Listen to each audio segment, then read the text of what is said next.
life, the more wretched hive of scum and villainy. We must be cautious. What's up, everybody? Crash here. Welcome back to Crash Against the Spread, where we talk about sports from a betting perspective. We got the final matchup set, Dallas and Boston, starting June 6th, next Thursday. I wanted to kind of preview the matchup a little bit, talk about how they played in the regular season and what might happen in the playoffs and where I might end up being, depending on when the number is on Thursday. So these two teams, they played twice this season. The first game was before the trade deadline, and Porzingis, there was no Porzingis, there was no PJ Washington, there was no Daniel Gafford in that game. Boston won 119-110 in Dallas as 2.5-point favorites with a total of 240.5 points. So, regular season, these two teams were playing to super high numbers. Boston, like we know, was dominant during the regular season. That game, they were pretty close shooting-wise. But like I said, it was before the trade deadline. It was back in January 22nd. Tatum had 39, Brown had 34. So both of those guys went off. I think Dallas actually won the rebounding battle. So it was, kind of a close game. Looks like Boston pulled away in the first half. They won the second quarter 41-33 and never gave back the lead. So they won the third quarter by 5 points and lost this fourth quarter by 2 and ended up winning the game by 9. So that's where the discrepancy was in that second quarter and a little bit in the third, and they just cruised to a victory after that. So second game that they played, that was on March 1st, after the trade. So now we have PJ Washington on the team for Dallas.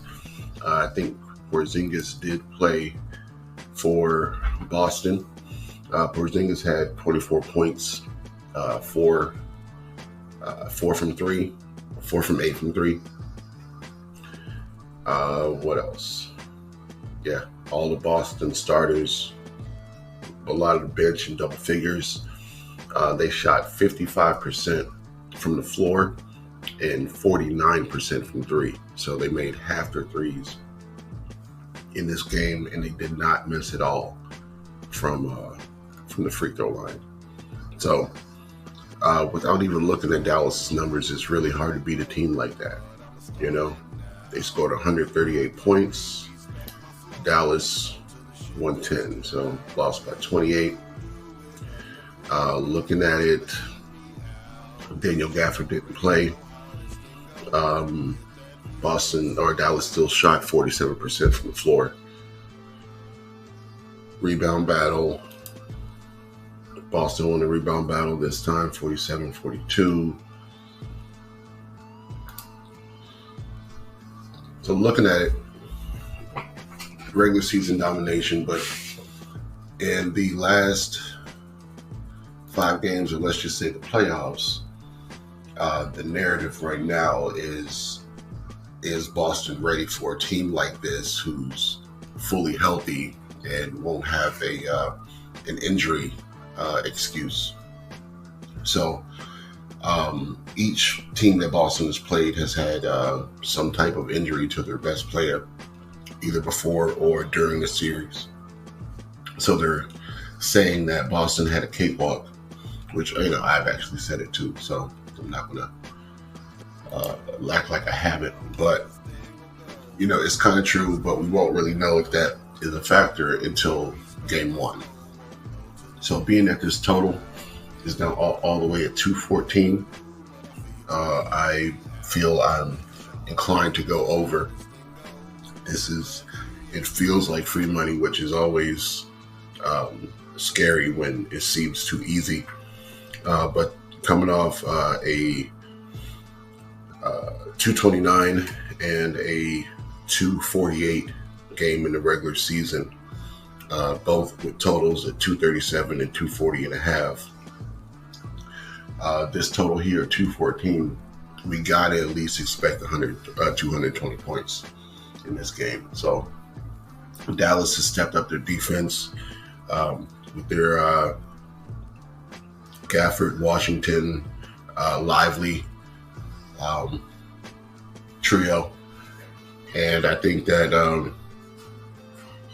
the total definitely won't be as high as these games in the regular season. Maybe the first game, I can see a 119, 110, but Dallas isn't allowing 138 points unless they have 140. So I'm going to be on the over. I'd like to lean to Dallas plus 6.5 right now, but I think the over is the better first game play, and see who has the motivation. So, if anything, might as well straight bet the over and then sprinkle a little bit on Dallas money line just in case they start to blow out Boston. You can catch Boston on the other side with a shorter number than this 6 if you still expect them to win. So just how I'm looking at it now, I am going to be paying attention to what the number does throughout the week. And I might make another video if things get too out of whack or if it changes at all. So that's where I'm at. Over. Might as well take it now, just in case it shoots up once the public starts looking at it. But that's where I'm at. So lock it in. Let's get this money. We'll be back at some point to keep this going.